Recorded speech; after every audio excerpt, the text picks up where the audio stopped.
नमस्कार दोस्तों, मैं धनेश्वर निषाद आप सभी का अपने YouTube चैनल में स्वागत करता हूं। दोस्तों, आज के इस वीडियो में हम लोग परावर्तन एवं अपवर्तन दर्पण एवं लेंस के प्रकार तथा उपयोग पर आधारित टॉप 30 MCQs लेकर आए हैं, जो कि प्रयोगशाला एग्जाम्स के लिए काफ़ी इम्पोर्टेंट होने वाला है। इनमें से संबंधित एक ना एक प्रश्न जरूर पूछे जाएंगे या प्रश्नों का पैटर्न ठीक इसी प्रकार से होगा। इसमें आंकिक प्रश्न है, तर्क और कारण से संबंधित प्रश्न है एवं परीक्षा में जिस जिस पैटर्न के प्रश्न पूछे जाते हैं वे सभी पैटर्न इनमें शामिल है। तो आइए बिना देर के शुरू करते हैं। आज का पहला प्रश्न है, एक समतल दर्पण पर आपतित किरण का आपतन कोण 30 डिग्री है। आपतित किरण और परावर्तित किरण के बीच का कोण कितना होगा? तो आपतन कोण दिया है दोस्तों 30 डिग्री और आपतन कोण और परावर्तन कोण के बीच के कोण को पूछा है। ठीक है, तो जैसे ये एक समतल है और इस पर प्रकाश पड़ता है तो ये आपतित किरण हुआ और इधर ये परावर्तित किरण, इन दोनों के बीच होता है अभिलंब। अब एक कोण का मान दिया है 30 डिग्री और दूसरा कोण जो है ये भी कितना होता है, आपतन कोण और परावर्तन कोण दोनों 30 बराबर होते हैं, तो ये भी 30 हो जाएगा। तो इन दोनों के बीच के कोण को पूछा गया है, तो ये दोनों मिलाकर कितने हो जाएंगे, 60 डिग्री। तो इसका सही जवाब क्या होगा, बी। यदि एक व्यक्ति समतल दर्पण से 2 मीटर की दूरी पर खड़ा है तो उस व्यक्ति और उसके प्रतिबिंब के बीच की दूरी क्या होगी? तो व्यक्ति जो है समतल दर्पण से 2 मीटर की दूरी पर खड़ा है। तो समतल दर्पण का रूल क्या है दोस्तों, समतल दर्पण में प्रतिबिंब दर्पण के पीछे उतनी ही दूरी पर बनता है जितनी दूरी पर वस्तु सामने है। पूछा क्या चीज़ है इसमें, व्यक्ति और उसके प्रतिबिंब के बीच की दूरी क्या है? तो व्यक्ति 2 मीटर दूरी पर खड़ा है और प्रतिबिंब जो है दर्पण से 2 मीटर आगे बनेगा, तो टोटल दूरी हो जाएगा 4 मीटर। तो इसका सही जवाब क्या है, सी। आप किसी एम्बुलेंस वाहन के सामने देखते हैं कि एम्बुलेंस शब्द उल्टे अक्षरों में लिखा होता है। उसे उल्टा लिखने का मुख्य कारण कौन सा प्रकाशीय घटना है?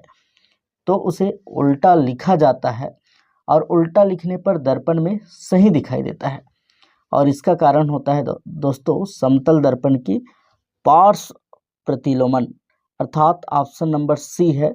और इसमें जो है जो बाएं भाग में बना रहता है वो दाएं भाग में दिखता है और दाएं का बायां हो जाता है। ठीक है, इस तरह से पलट जाते हैं जिससे सीधा दिखाई देता है, ये होता है पार्श्व प्रतिलोमन। अगला प्रश्न देखते हैं, गोलाकार समतल दर्पण की फोकस दूरी क्या होगी? तो समतल दर्पण की वक्रता त्रिज्या भी अनंत होती है, निश्चित नहीं होती, इसलिए इनकी फोकस दूरी भी अनंत होता है। तो इसका सही जवाब क्या हुआ दोस्तों, सी। प्रश्न है, अवतल दर्पण की वक्रता केंद्र से होकर आने वाली परावर्तित किरणों के बाद कैसी होगी? तो अवतल दर्पण की वक्रता केंद्र से होकर कोई प्रकाश किरण आ रही है और परावर्तित होने के बाद वो कैसी होगी? तो अवतल दर्पण की जो वक्रता केंद्र से होकर आने वाली प्रकाश किरण परावर्तित होने के बाद अपने ही मार्ग पर लौट आती है। तो इसका सही जवाब क्या होगा, ए इसका सही जवाब होगा।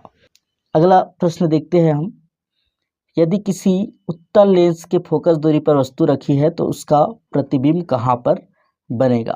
तो फोकस दूरी या फोकस पर जब वस्तु रखा हो तो उसका प्रतिबिंब बनता है दोस्तों अनंत पर। ठीक है, तो इसका सही जवाब क्या होगा, ए लेंस के दूसरी पार अनंत दूरी पर।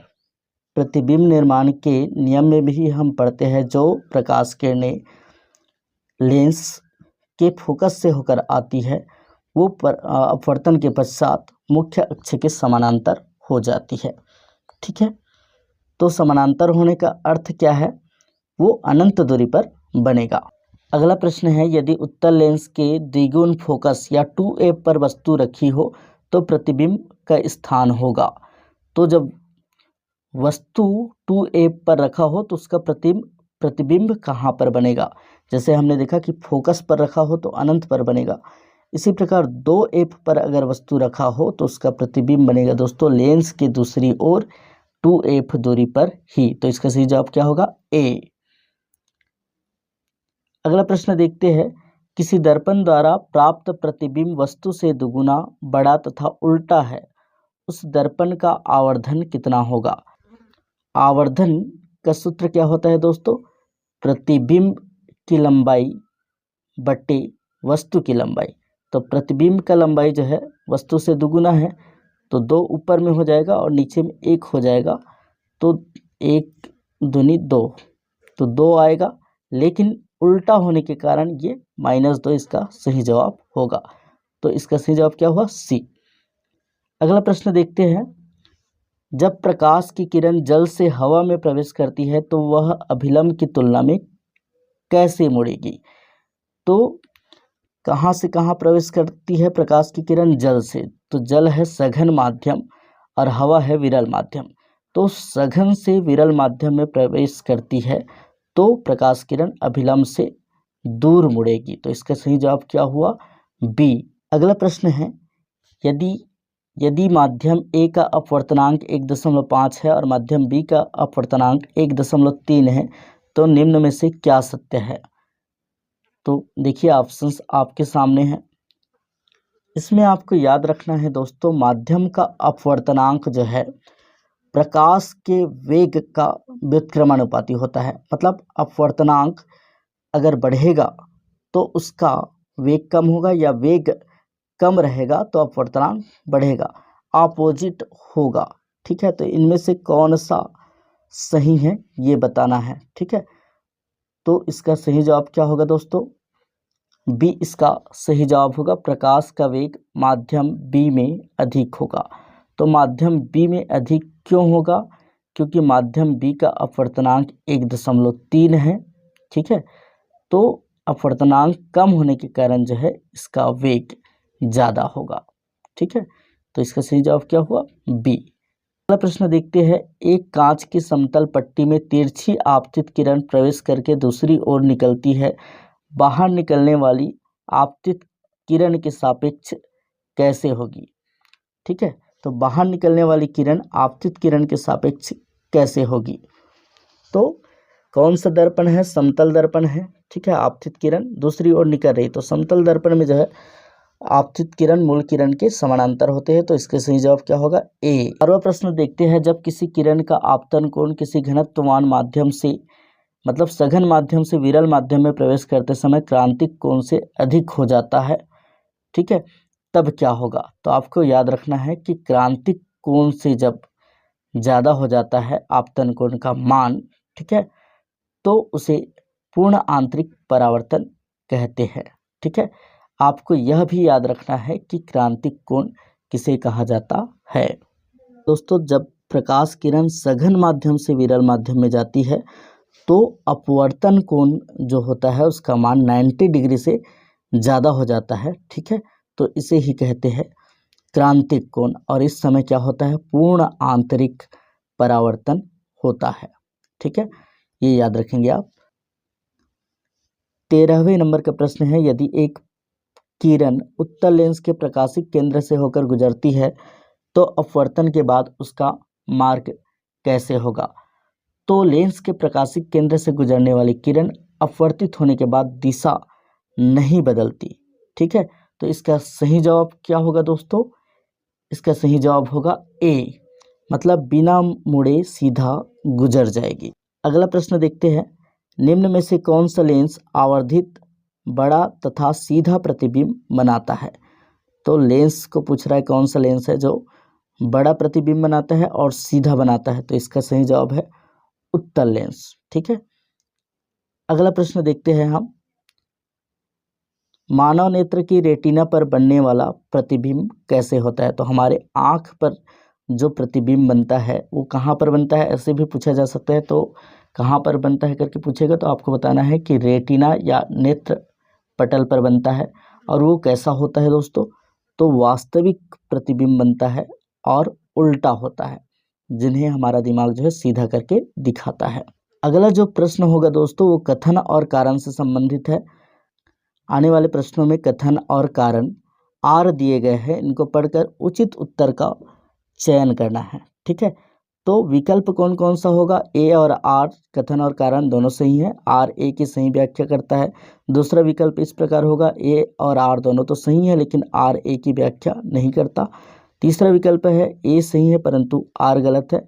और चौथा विकल्प है ए गलत है परंतु आर सही है। तो आइए देखते हैं इस तरह के प्रश्नों को।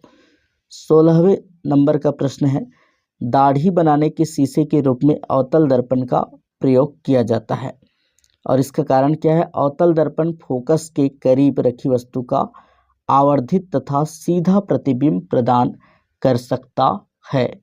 तो इसमें से दोनों कथन सही है दोस्तों। तो विकल्प 4 विकल्प रहेगा तो उसमें से पहला वाला इसका सही जवाब होगा, क्योंकि अवतल दर्पण पास रखी वस्तु का बड़ा सीधा प्रतिबिंब देता है, इसलिए सेविंग दर्पण में इसका उपयोग होता है। ठीक है, याद रखेंगे। 17वें नंबर का प्रश्न है, मोटर वाहन में पीछे देखने के लिए लगाए गए दर्पण उत्तल दर्पण होते हैं।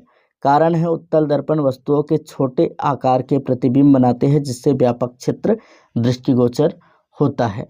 तो ये वाला में क्या चीज़ सही है? 4 ऑप्शन जैसे दिया गया है तो इसमें भी ए वाला आएगा, मतलब कथन और कारण दोनों सही हैं। ठीक है, अगले 18वें नंबर के प्रश्न को देखते हैं। 18वें नंबर के प्रश्न में है, पानी में आधी डूबी हुई लकड़ी की छड़ टेढ़ी मुड़ी हुई दिखाई देती है। कारण क्या है? प्रकाश एक माध्यम से दूसरे माध्यम में जाता है तो अपवर्तन के कारण जो है दिशा बदल देता है। तो 18वें नंबर के प्रश्न में भी जो है दोनों जो है कथन और कारण दोनों एक दूसरे को सेटिस्फाई करते हैं, तो इसका सही जवाब क्या होगा? ए आएगा इसमें भी। ठीक है, 19वें नंबर के प्रश्न में देखते हैं हम, अवतल लेंस एक वास्तविक प्रतिबिंब बना सकता है और कारण दिया गया है, अवतल लेंस आपतित किरणों को अपसारित कर देता है। ठीक है, तो इसमें कौन सा सही होगा? जवाब है दोस्तों ए वाला जो है सही है, लेकिन आर गलत है। कथन गलत है लेकिन कारण सही है। अवतल लेंस आपतित किरणों को अपसरित कर देता है, ये सही है, लेकिन अवतल लेंस एक वास्तविक प्रतिबिंब बनाता है, ये गलत है। 20वें प्रश्न को देखते हैं। कथन दिया है, यदि वस्तु को अवतल दर्पण के फोकस पर रखा जाए तो प्रतिबिंब अनंत पर बनता है। ठीक है, तो फोकस पर रखते हैं तो अनंत पर प्रतिबिंब बनता है, ये सही है। कारण दिया है, फोकस पर स्थित वस्तु से आने वाली किरणें अवतल दर्पण से परावर्तित होने के बाद समानांतर किरण पुंज में परावर्तित हो जाती है, तो अनंत पर बनता है और उसका कारण ये है समानांतर किरण पुंज में परावर्तित हो जाती है। तो कथन और कारण दोनों सही है, तो विकल्प ए जो है इसका सही जवाब होगा। नंबर के प्रश्न को देखते हैं जिसमें मिलान से संबंधित प्रश्न दिए गए हैं। कॉलम 1 को कॉलम 2 से मिलाना है। ठीक है, और उसके आधार पर जो कूट दिया है उनमें से सही आंसर कौन सा है उन्हें बताना है। तो सबसे पहले पहला में दिया है समतल दर्पण।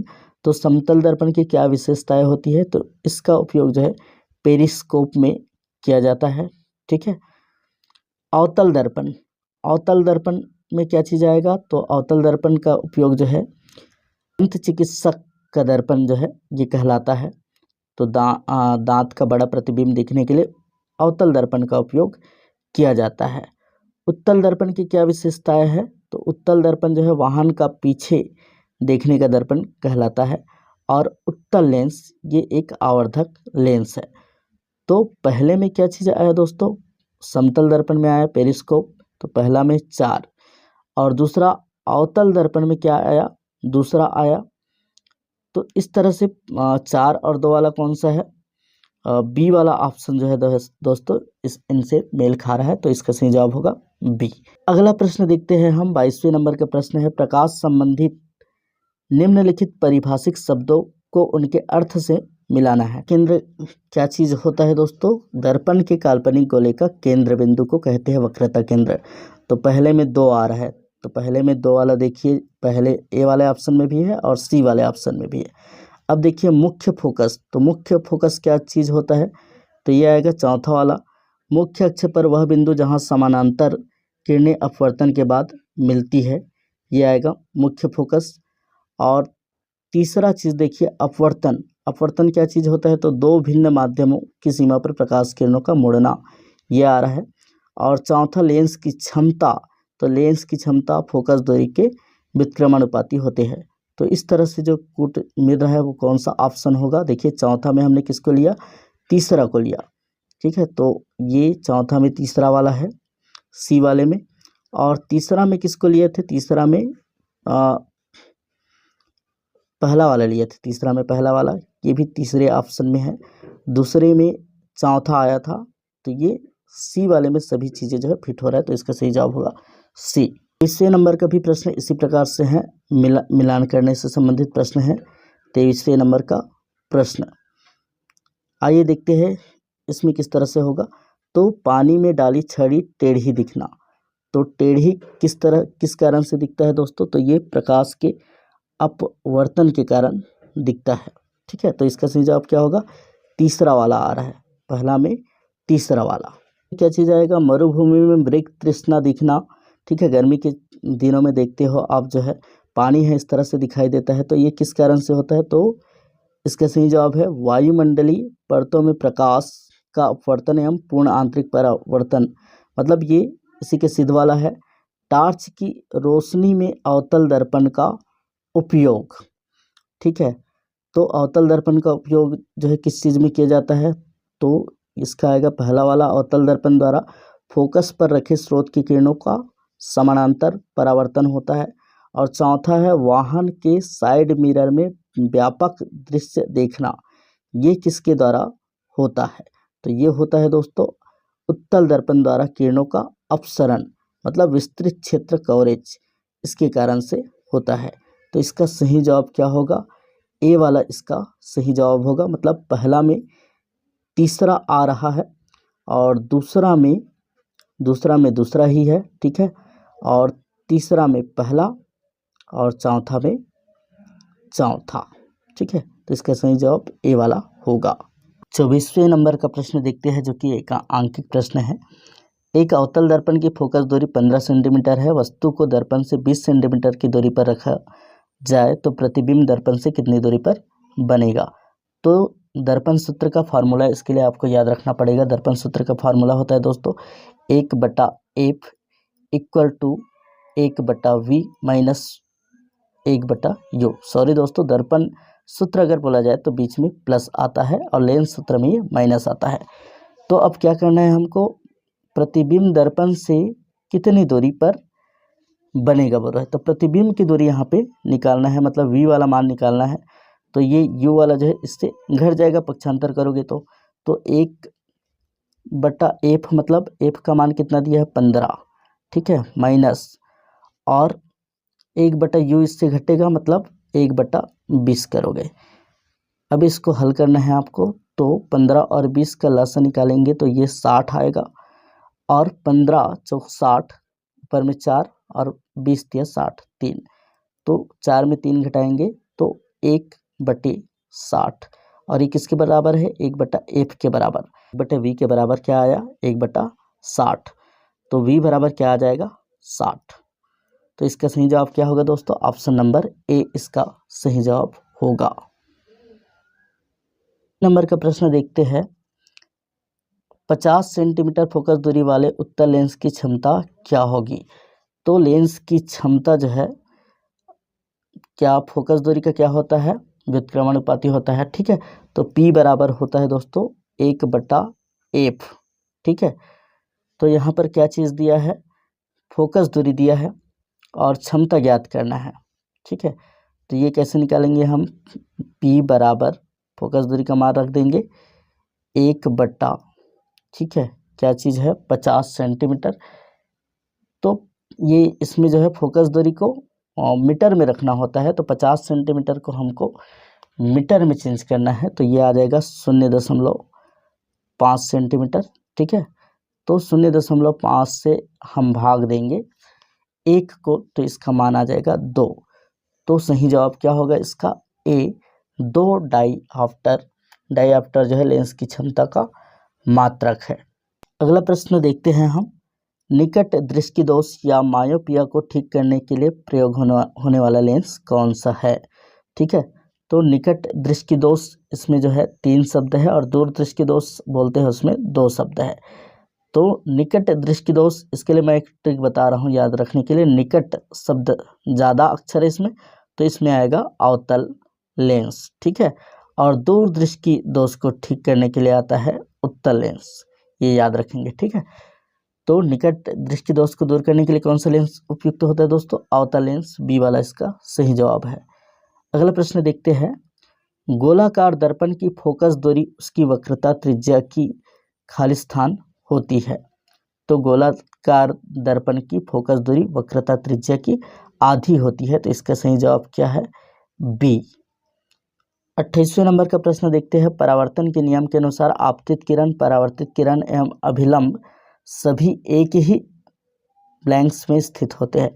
तो ये तीनों जो है एक ही तल में स्थित होता है, ये परावर्तन के नियम हैं, ठीक है। आपतित किरण, परावर्तित किरण और अभिलंब ये तीनों जो है एक ही तरफ स्थित होते हैं, ये परावर्तन के नियम हैं। 29वां प्रश्न है। लेंस की क्षमता की एसआई इकाई क्या है? इन्हें हमने अभी भी डिस्कस किया कि लेंस की क्षमता को डायऑप्टर में मापते हैं, इनका एसआई मात्रक डायऑप्टर है, तो इसका सही जवाब क्या हुआ? बी।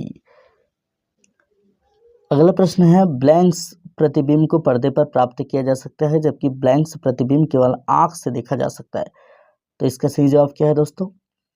वास्तविक प्रतिबिंब जो होता है उसे पर्दे पर प्राप्त किया जा सकता है और आभासी प्रतिबिंब जो है अनरियलिस्टिक होते हैं, उन्हें केवल देखा जा सकता है जबकि पर्दे पर प्राप्त नहीं किया जा सकता। तो पहले में क्या आएगा? पर्दे पर प्राप्त किया जा सकता है, तो वास्तविक, और नहीं में आँख से देखने वाला आभासी। तो सही जवाब क्या है इसका? ए।